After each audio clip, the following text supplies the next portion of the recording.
Hello guys, kumusta na kayo? Ito, bagong araw na naman. Bagong pag-asa.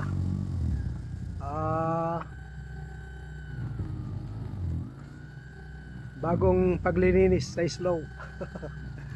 Ito guys, pakikita ko sa inyo yung mga naglilinis ng ano rito, mga naglilinis ng snow pag ang trabaho nila. Pumupunta sa mga bahay-bahay tapos nag-aas silang maglilinis. Ganyan ang trabaho nila kapag winter. Kapag summer naman, ang trabaho nila yung naglilinis din ng mga ng lawn, yung mga naglilinis ng mga yard, silang nagkakat ng mga grass, ganon. Ito sila, makikita nyo sila guys. Yan sila. Yan guys sila. Dalawa sila yan.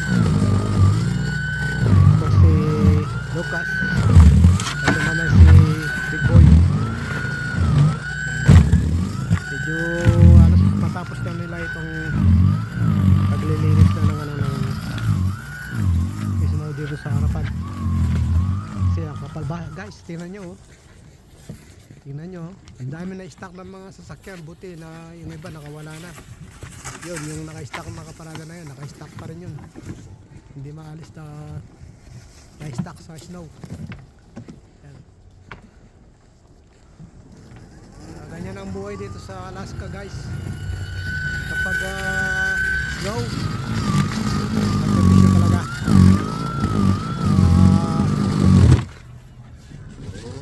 Hindi ka basta-basta makakalabas dahil na-stuck ka sa labas sa snow.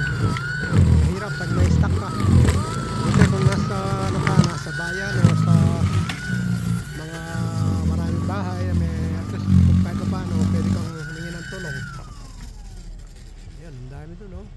Ang mga yun naglilinis din ng ano nila, na-stuck din ng mga sasakyan nila doon sa dulo. Ayan, ganyan dito guys.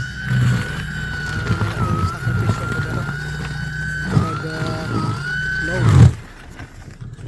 Ayan guys, at least nakikita ninyo yung buhay namin dito kapag snow.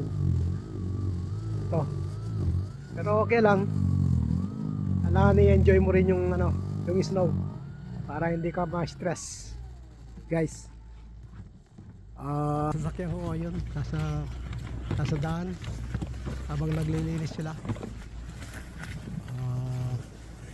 Mamaya pagkatapos nilang maglinis dito, ako naman lalabas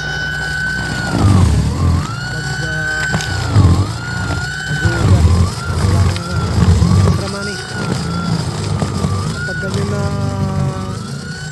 nakapalangis daw. Very busy ang pag Uber. Very busy dahil nga yung ibang maliliit na sasakyan hindi sila makalabas, may stop, kaya instead na gamitin ang sasakyan nila, mag-Uber na lang sila. Yan,